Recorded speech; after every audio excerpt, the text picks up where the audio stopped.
কালকে যে ম্যাথগুলো দিয়েছিলাম সেগুলো করেছিলে? হ্যাঁ, সব করেছি। মা কোথায় রে? দেখছিস না আমি পড়তেছি। তোমাদের কি রিসেন্টলি কোনো আত্মীয় স্বজন মারা গিয়েছে? কই না তো। তাহলে ওটা কার খবর ছিল? সারা জীবন আমরা একসাথে থাকি, আপনি এখানে? আচ্ছা, আপনি এখানে প্রতিদিন কার জন্য কান্না করেন? আছে একজন। সেটা কে আমি জানতে চাচ্ছি। জেনে আপনি কি করবেন? আর আপনার জানার দরকার কি? আমি কিন্তু আমার বাবাকে সবকিছু বলে দিব।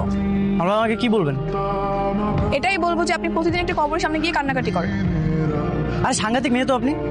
আমি এটাই জানতে চাই কবরের মানুষটা কে ছিল, আর তার সাথে আপনার কিছু সম্পর্ক ছিল, সে কিভাবে মারা গেল। আমি এগুলো সবকিছু জানতে চাই। ঠিক আছে বলবো, তবে আজ না, অন্য একদিন। এরকম একটা ছেলে যদি আমার বয়ফ্রেন্ড হিসেবে পেতাম না, নিজেকে লাকি ফিল করতাম। তোকে যে বিয়ে করবে সে সারাক্ষণ শুধু নিতু নিতু করবে, ভালো না? আপনাকে ফুল আনতে কে বলেছে? কেউ বলেনি। তাহলে ফুলটা এনেছেন কেন? না, আপনি আসছিলেন না তাই ভাবলাম। আপনাকে ভাবতে কে বলেছে? তুমি নাকি আমার বৃষ্টিকে আর পড়াচ্ছ না? হ্যাঁ আন্টি। তুই বৃষ্টি ম্যাডামকে কি বলেছিস? হ্যাঁ, কেউ যদি তাদের বাড়িতে আসতে আমাকে নিষেধ করে, সেখানে আমি দ্বিতীয়বার আসি না। আপনার কাছে তো কি হয়েছে? শহরে টিউশন করানোর ম্যাডামের অভাব আছে নাকি? হ্যাঁ, অভাব আছে। ভদ্র আর ভালো মেয়ের অভাব আছে। তোর মতো ছেলে না কখনো এই জিনিসটা বুঝবে না। তো যা, যেভাবে পারিস মেয়েটাকে ফিরিয়ে নিয়ে আয়। আমি কিভাবে ফিরিয়ে আনবো? যেভাবে অপমান করে তাড়িয়ে দিয়েছিস ঠিক ওইভাবে আবার সরি বলে ফিরে আন। আমি দরকার হলে নতুন টিউশন খুঁজে নিব, তাও ওই বাড়িতে যাচ্ছি না। হ্যালো। আপনি নিতু তাই না? হ্যাঁ, আপনি কে? আমি আকাশ, বৃষ্টি বড় ভাই। আমাকে কেন ফোন দিয়েছেন?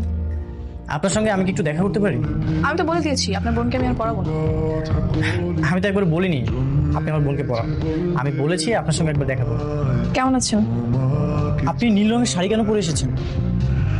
আর কোনো কালার ছিল না? কেন, আপনার কি নীল শাড়ি পছন্দ না?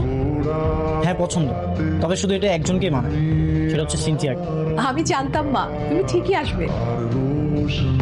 ভাইয়া যাতে আর কাউকে কিছু না বলে এটা কিন্তু তুমি আগে থেকেই বলে রাখবে।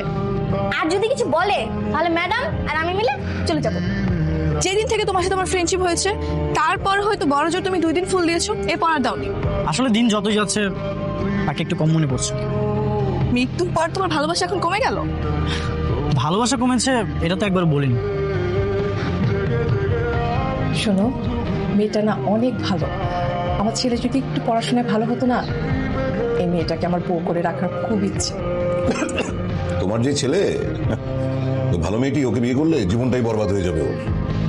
বুঝলাম না, একটা মানুষ এভাবে মিথ্যা কথা বলতে পারে? কতবার ধোকাবাজ, একবার চিন্তা কর। এত ইমার্জেন্সি ডাকলে যে? এটা কি? ও, এটা তো আমার বই। নিজেকে উপন্যাসের নায়ক ভাবো তাই না? মানে? এটা কার খবর?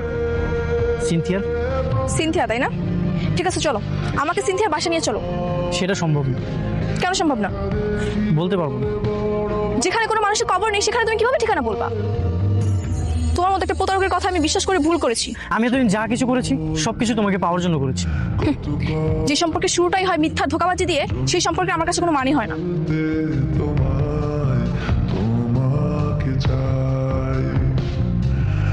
নিতু, বেশি বিরক্ত করলে আমি কিন্তু আঙ্কেলের কাছে বিচার দিব। মানে তোমাকে ছাড়া অন্য কিছু ভাবতেই পারি না। আমি আপনাকে কখনোই বিয়ে করবো না। আমি আমার সবটুকু দিয়ে চেষ্টা করবো, আর ভুলটা তো আমি করেছি। সেটা তুই ঠিকই বলেছিস। এখন তুই অনেক রেগে আছিস, এই জন্য বিষয়টা সহজভাবে বুঝতে পারছিস না। একটু ঠান্ডা মাথায় চিন্তা করে দেখ, বুঝতে পারবি। কি বুঝতে পারবো? আকাশ ভাই তোকে ভালোবাসে, এটা তুই নিজেও জানিস, কিন্তু তার অপরাধ হচ্ছে সে একটা ভুল করে ফেলেছে।